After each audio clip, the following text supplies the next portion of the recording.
6월 20일 화요일 원포인트 큐티 가운데 오신 여러분들을 주님의 이름으로 사랑하고 축복합니다. 오늘 하나님께서 우리에게 주신 말씀은 창세기 1장 14절에서 25절까지의 말씀입니다. 창세기 1장 14절에서 25절까지의 말씀 다 같이 한 목소리로 읽도록 하겠습니다. 하나님이 이르시되 하늘의 궁창에 광명체들이 있어 낮과 밤을 나뉘게 하고 그것들로 징조와 계절과 날과 해를 이루게 하라. 또 광명체들이 하늘의 궁창에 있어 땅을 비추라 하시니 그대로 되니라.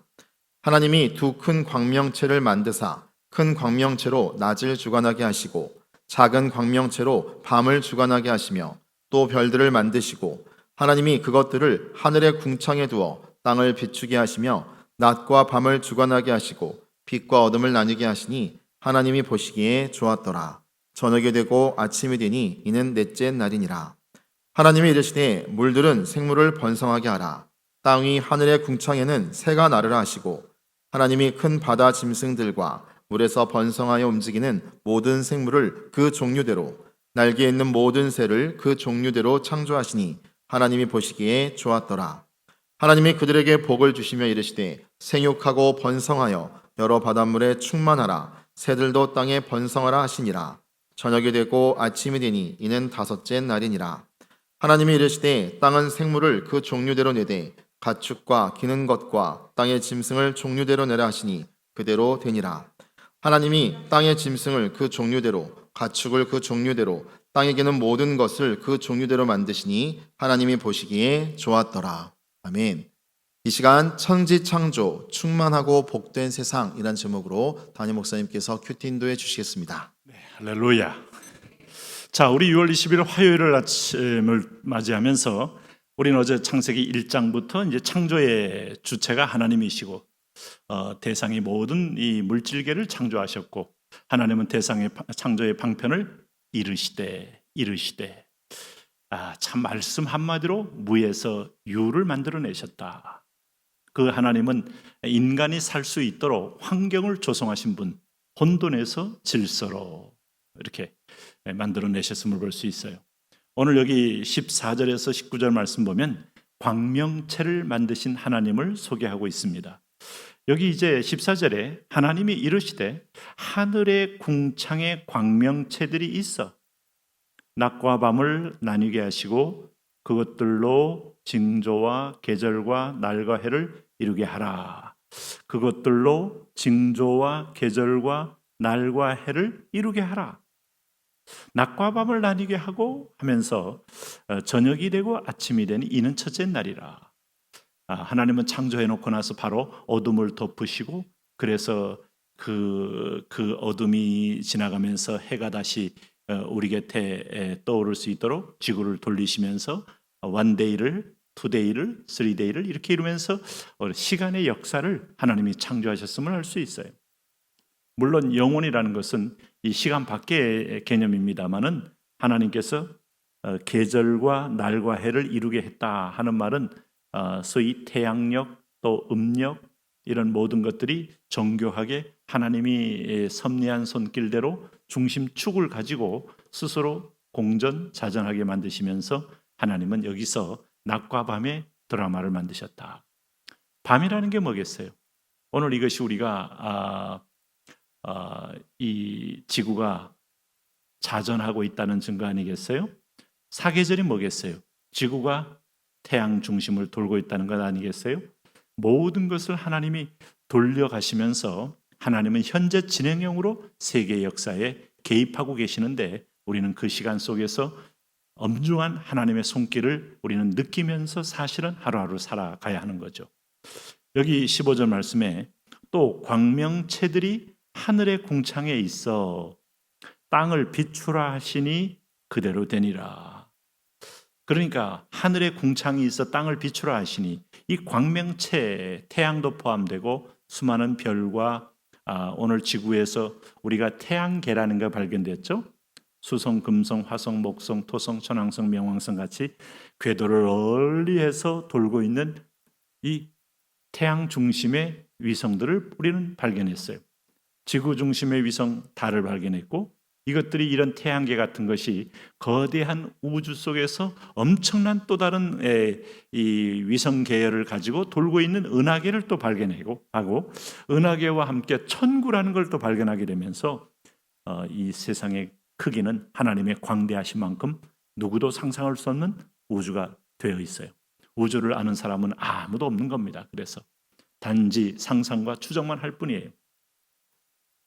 그런 의미에서 보면 여기 떠 있는 우리 지구촌에 우리를 향한 이제 광명체들, 하늘에 궁창이 있어 땅을 비추라 하시니, 오늘 16절 말씀 보면 하나님이 두 큰 광명체를 만드사 큰 광명체로 낮을 주관하게 하시고 또 작은 광명체로 밤을 주관하게 하시며 또 별들을 만드시고 하나님이 그것들을 하늘의 궁창에 두어 땅을 비추게 하시며. 우리는 태양계라는 엄청난 이 우주의 드라마를 보면서 낮에 떠 있는 이 태양, 또 밤의 태양을 통하여 반사해서 지구의 밤을 비춰주는 달, 그리고 수많은 그 주변의 은하계와 별들을 보면서 오늘 아브라함이 하늘의 별을 보아라, 내가 너희를 이 별처럼 많게 너희 자손을 그렇게 번성하게 하리라 했던 창조주 하나님의 또 위대한 언약의 표징처럼 하나님은 모든 걸 가능하시게 한 분임을 알 수가 있죠. 어쨌든 오늘 세계의 질서는 하나님의 손아귀에 있다. 그래서 18절에 낮과 밤을 주관하게 하시니 빛과 어둠을 나누게 하시니 하나님 보시기에 좋았더라. 어찌 보면 우리가 깨어있는 날만 계속됐으면 좋겠다라고 생각하지만은 밤이 없으면 인간은 정신분열증이 생기게 돼 있어요. 밤이 없으면 인간은 결코 행복을 누리지도 못하게 돼 있어요. 마치 파도는 우리에게 삶의 리드미컬한 어떤 삶의 긴장을 주듯이 밤이 있을 때 쉼과 회복과 재창조가 일어나면서 다시 낮에 기쁨을 가지고 하루에, 인간의 몸이라는 것은 기계가 아니기 때문에 인간도 점점 적응기를 통하여 절정기를 통해서 쇠퇴기를 겪게 되는데, 하루의 활동도 그렇습니다. 깨어날 때 갑자기 무거운 거 들 수 없죠. 서서히 온몸에 힘이 빠져 있다가 서서히 이제 힘줄을 통하여 힘이 전달되면서 마지막에 가장 힘을 잘 쓸 수 있는 시간이 아마 3시경쯤 인간은 되도록 이렇게 창조되어 있습니다. 그래서 점점 이제 하룻밤이 끝나면 다시 릴렉스해서 몸에 힘을 빼고 다시 쉼을 쉬고 드디어 영양분을 곳곳마다 보내면서 하루하루를 이렇게 리듬을 가지고 살 수 있도록, 바이오 리듬이요, 생애 리듬이요, 인생의 리듬이요, 다 리듬을 가지고 살게 하신 분이 하나님이세요. 그러니까 여러분, 운전할 때 가만한 이 평지만 달리면 매우 위험하다 그러지 않습니까? 굴곡이 있는 도로는 상당히 긴장이 되기 때문에 사고율이 매우 낮다는 거죠. 그런가 동시에 또 너무 또 경사가 많이 진 건 위험하지만 적절한 터닝이 있는 곳에서도 역시 긴장을 통해서 사고가 오히려 적다는 것도 우리 삶에서 집중력과 긴장성이 함께 있다. 그래서 19절에 저녁이 되고 아침이 되니 이는 넷째 날이다. 이렇게 해서 지금 이 드라마가 지금 하나님께서 뭔가를 지금 배경을 만들어 가고 있는 것을 볼 수 있어요. 그러면서 20절에 보니까 하늘과 바다와 새와 짐승들, 생물을 또 만들어내신 하나님을 알 수 있어요. 하나님이 이르시되 물들은 생물을 번성하게 하라. 땅 위에 하늘의 궁창에는 새가 나르라 하시고, 하나님이 큰 바다 짐승들과 물에서 번성하여 움직이는 모든 생물을 그 종류대로, 날개 있는 모든 새를 그 종류대로 창조하시니 하나님 보시기에 좋았더라. 하나님이 비워 창조한 공간에 하나님은 이제 채우는 작업, 질서의 하나님을 배우지 않습니까? 아무리 급해도 우리가 외출할 때 속옷부터 입는 거지 겉옷 입고 속옷을 위에다 입을 수는 없어요. 우리 관습상 그렇게 하면 안 됩니다. 우리가 다 순서가 있는 건데 순서, 우선순위, 이것은 하나님의 창조의 질서더라 이거죠. 그러므로 태초에 하나님이 하는 순서부터 인간의 근본은 하나님 중심이 되어야 한다는 게 전제되어 있어요. 안 그러면 만사가 꼬이게 돼 있고 그 질서를 무시하는 순간에 무너지게 돼 있죠. 그리고 여기서 우리가 볼 수 있는 것은 하나님은 뭡니까? 오늘 21절이 매우 중요합니다.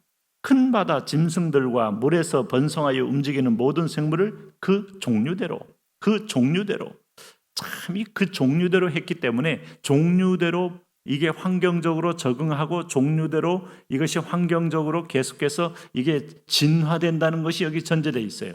그러나 찰스 19세기에 찰스 다윈이 말한 진화론이 절대 아닙니다. 네? 이미 과학적으로 그것은 불가능한 거예요. 다윈은 이미 종과 종을 뛰어넘는다는 진화론을 얘기하는 겁니다. 그러니까 사람도 이게 아미바, 나중에는 이게 오랑우탄이 가장 인간과 유사하니 동물원에 가서 가만히 보세요. 이게 얼굴을 손으로 긁는 모습이나 남의 걸 빼앗아 먹는 모습이나 때로는 막 장난치는 모습 보면 진짜 사람 조상 같지 않습니까? 그런데 속으시면 안 돼요. 그건 하나님의 피조된 동물일 뿐이요. 하나님이 이 인간만이 하나님의 생기를 불어넣은 존재입니다. 무슨 소린가 하면 오늘 이제 각 그 모든 생물마다 염색체를 갖고 있는 거 아시죠? 체염색체라고 여러분 일러진 걸 알고 있죠. 근데 동일하지 않아요. 그러니까 사람의 염색체는 46개입니다. 그러나 원숭이 염색체는 54개입니다. 이것은 변종이 돼야 되는데 변종 불가능합니다. 자, 원숭이는 환경에 적응하다가 조금 손이 조금 이렇게 물갈퀴처럼 바뀔 수도 있어요. 수영을 잘한다면 나무를 잘 타면 아마 굉장히 끈적이가 나올 수 있어요. 자, 환경적 적응합니다. 그 종류대로일 뿐이지 이 종류가 종류와 종류를 뛰어넘어 서로 간에 변종하는 법은 없어요. 지금까지도 없습니다. 어떤 형태도 그런 생물은 탄생하지 않습니다. 염색체는 하나님이 DNA로 넣어준 거예요. 그게 각 사람의 정체성이에요. 개개인에게도 다르듯이 우리 사람이 갖고 있는 염색체는 사람만이 갖고 있는 하나의 절대성이다 하는 거예요. 그러면서 하나님이 22절에 하나님이 그들에게 복을 주시며 그러면 그 안에 생명 활동을 하고 또 재생산 활동을 할 정도 하는 모든 것들은 하나님이 주신 축복이다. 생육하고 번성하여 바닷물에 충만하라. 새들도 땅에 번성하라. 자, 이때에 죽음이 없었기 때문에 만일에 번성하고 번성했다면 아마 엄청난 생물들로 가득 찼을 것이다 라는 생각을 또 합니다. 아직 이 동물과 생명의 죽음에 대한 얘기는 한 적이 없기 때문에 참 놀랍지 않습니까? 그래도 이 지구에는 하나님이 충분히 가능할 수 있도록 역사를 꾸려놓으신 거죠. 저녁이 되고 아침이 되니 이는 다섯째 날이라. 그리고 여기 이제 24절 25절에 땅의 짐승과 가축과 땅에 기는 것을 종류대로 만드셨다. 이것도 하나님께서 그대로 각 짐승들로 무태 채우고 바다에 채우고 하늘에 채우고 해서 만물의 모든 것을 하나님이 동물 또 어류 또 아니면 조류 아니면 그다음에 미생물류까지 다 채우는 것을 볼 수 있어요. 우리는 창조자의 손길을 우리 지상에서 보면서 궁창이 하나님을 찬미하고 있음을 보고 있습니다. 하나님 창조의 주를 바라보며 우리의 존재됨에 분명한 하나님에 대한 귀속성과 우선성을 하나님 우리가 고백할 수 있도록 날마다 인도하여 주옵소서. 예수님 이름으로 기도합니다. 아멘.